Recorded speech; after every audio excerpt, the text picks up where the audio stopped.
आज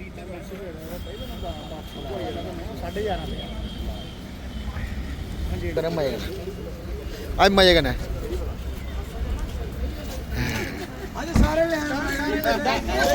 जय श्री राम जय श्री राम। मजे कन्नै बस ठीक है सर बिल्कुल।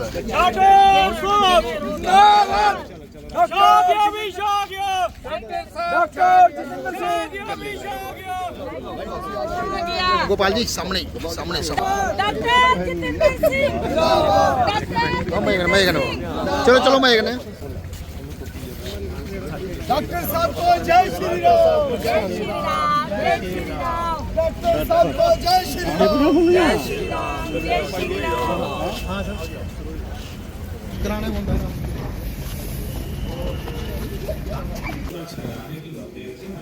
Okay sir. समाहित है।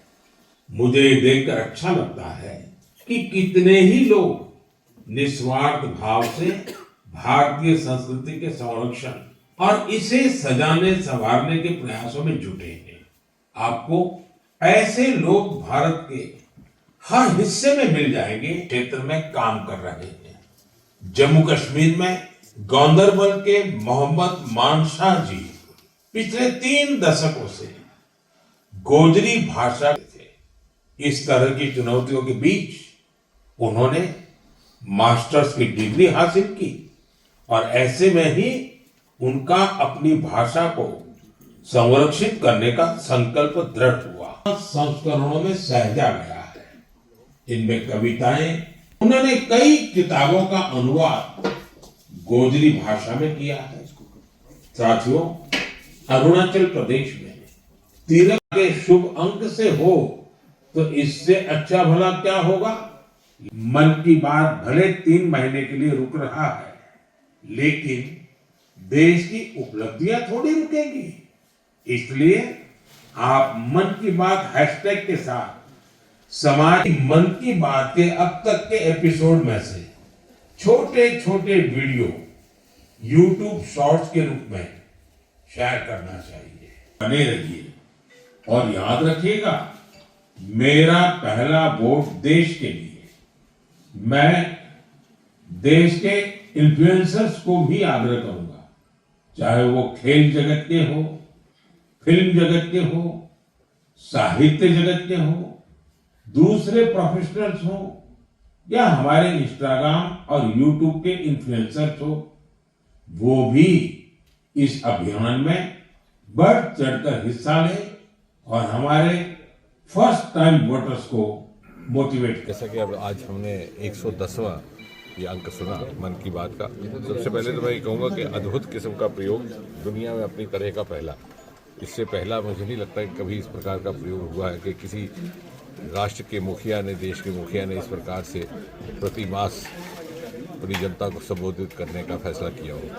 और इसकी ये विशेषता रही है पिछले 110 अंकों में कि कहीं भी किसी प्रकार की राजनीति की बात नहीं आई, प्रत्यक्ष अथवा अप्रत्यक्ष रूप से, और पूरी तरह गैर राजनीतिक, गैर सरकारी समाज के विषयों को लेकर के, साथ ही साथ लोगों के साथ जहाँ जहाँ मोदी जी ने अपनी बात साझी करने का कार्य किया, वहाँ हमें कुछ ऐसी जानकारियाँ भी उपलब्ध करवाई जो शायद अक्सर हमारी नज़र से दरगुजर हो जाती है। अब उदाहरण के तौर पर आज इस एपिसोड में भी आपने देखा होगा, जनजाति समाज को लेकर के कुछ एक सक्सेस स्टोरीज को उन्होंने दर्शाया। किस प्रकार से गुमनामी में भी कुछ एक हमारे नागरिक हैं जो अद्भुत कार्य कर रहे हैं, जिससे सारे समाज की सेवा होती है। उसके अतिरिक्त किस प्रकार बच्चों को शिक्षा उपलब्ध करवाने के लिए निस्वार्थ तौर पर किस प्रकार से कुछ एक संस्थाएं काम कर रही हैं। आज मौके की नज़ाकत को देखते हुए उन्होंने फर्स्ट टाइम वोटर्स को अपील भी की कि जिस तरह से चुनाव आयोग ने एक अभियान प्रारंभ किया है, उसी के चलते 18वीं लोकसभा में 18 बरस मुकम्मल करते ही अपना वोट डालें, उनके लिए एक अवसर है। और साथ ही साथ उन्होंने कुछ और ऐसे विषय जो शायद जम्मू कश्मीर से भी ताल्लुक़ रखते हैं। हमारे यहाँ से ही गुज्जर समाज के एक कलाकार हैं जिनको उतनी शायद ख्याति प्राप्त नहीं हुई जितने वो हकदार हैं, लेकिन उनका कार्य, उनका योगदान बड़ा अद्भुत रहा है साहित्य के क्षेत्र में, गोजरी साहित्य के क्षेत्र में। उनका उल्लेख किया और जिस प्रकार से पद्मा अवार्ड्स को एक नया स्वरूप दिया गया, पीपल्स पद्मा, उसी की तर्ज को लेकर के, उसी भाव को लेकर के कुछ एक ऐसे लोगों को हर साल, हर बार, हर अंक में उजागर करते रहे। आज भी हम उनका मार्गदर्शन भी प्राप्त हुआ और इस प्रकार की बड़ी महत्वपूर्ण सूचनाएं भी प्राप्त हुई। पिछले 10 वर्षों में मोदी जी ने सरकार की कार्यशैली को भी बदला है, उसका स्वरूप बदला है, हमारी कार्य संस्कृति बदली और उससे हमारी मानसिकता में भी बदलाव आया। उदाहरण के तौर पर अब जैसे अभी बात हो रही थी, पद्म अवार्ड को पीपल अवार्ड कर दिया है। कोई भी उसके लिए अपनी याचिका दे सकता है ऑनलाइन और किसी दूसरे के भी नाम का सुझाव दे सकते हैं। और आपने देखा होगा कि ऐसे ऐसे लोगों को पद्मा पुरस्कार मिले हैं जिनको शायद पहले कभी आपने सुना ना था, लेकिन जब आपको पुरस्कार, उनको पुरस्कृत होने के बाद उनके कारनामों की आप पूरी विवरण पढ़ते हैं तो आपको लगता है और अपने आप पर ही पछतावा होता है कि क्यों इस देश में रह करके इस प्रकार के नागरिक को हमने अभी तक मान्यता नहीं दी, उस प्रकार की स्वीकृति नहीं दी। तो ये बहुत बड़ा काम मोदी जी के कार्यकाल में हुआ है।